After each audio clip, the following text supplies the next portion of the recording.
up? Man, I'm just out here pounding the concrete, man. I just left Orlando. I've been in Detroit, just hitting these high schools up, man, really letting them know about these dudes who out here faking, talking about they sold dope and you read that shit and it's so corny. I was just reading on the airplane the other day the Vanity Fair with Jay-Z in it, talking about that he sold crack, and I'm like, yeah. Just reading that story was just like so corny. Like, these dudes just don't keep it 100, and they said they was good boys and they went to school and they got college degrees and somebody gave them a good job, and they doing all right now. Everybody want to be D-boys, but they don't carry it like D-boys. They don't have D-boy stories. I mean, real D-boy stories. It looked like when you read what they said, it looked like a news reporter wrote the thing for them. Well, what I respect about you, Rick, is you live that life for real. But now, I mean, and you suffered the consequences of that life. You saw the destruction that it caused. But now you're out here helping these kids, telling them that there's a different way, and people like you are needed. These other guys are glorifying, you know what I mean? They're bragging about it. Yeah, but you know what? That's crazy that you said that, but they accepted by everybody. Mm-hmm. I mean, these people will let them go and talk to their kids and pay them to come and talk to their kids, the president of the United States, and invite them to the White House.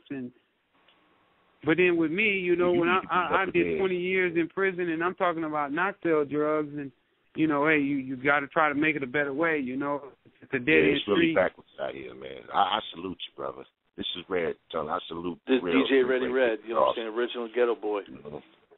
Yeah, what's up, Ready Red? Nothing, man. I'm a big Amaya fan, and I respect you, brother. 100%, man. I appreciate you for keeping it real, man. Man, I got to, man. When I sold dope, I believed that it was cool at that time to sell dope, and that's why I was selling dope. Exactly. Now I don't feel like that anymore. Exactly. I don't feel that it's cool to sell dope anymore, and that's why I do what I do right now. And that's what we need, man. We need the ones that really put it down to see. You have an instant report, man. You're a legend. You know what I'm saying? And yeah. Where there might be somebody who be like, well, how can I do it, Rick? And you can tell them how they can do it without having to do that because you've been there, you've done that. You know what I mean? Absolutely. That's what it's all about. Absolutely. I always salute you, Rick Ross. This is Mac J right here.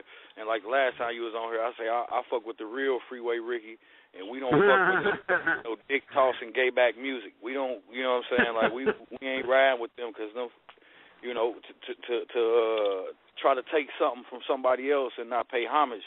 That's always gonna be my thing because even like you, Red, y'all the forefathers of this. You know what I'm saying? So me as a younger guy than y'all, but I'm older than some of these younger guys, you're supposed to always be looking up and paying homage some kind of way and learning from these people while they still here with us. We take for granted that everybody could be gone tomorrow, you know what I'm saying? But if you're still here, you can learn something from the old people.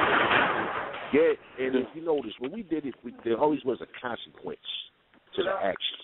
It wasn't glorified, but it was like, yo, start out doing this, that's what happens. You know what I'm saying?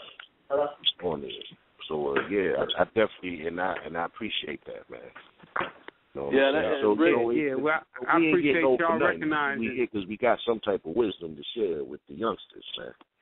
Yeah, real talk. And if you ain't passing out wisdom, and you ain't trying, and I feel like this here. I don't care how much money you got.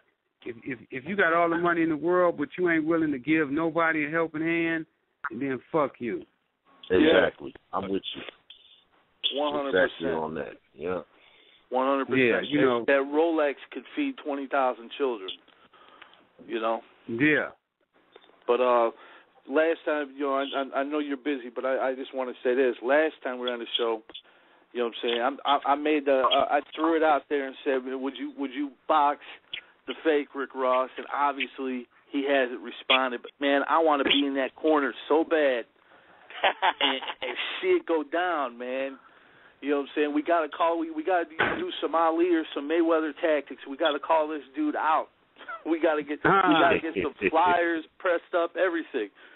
Get this motherfucker to come out and fight. Man, right. that dude, he right don't, corner, we gonna be on that side of the ring.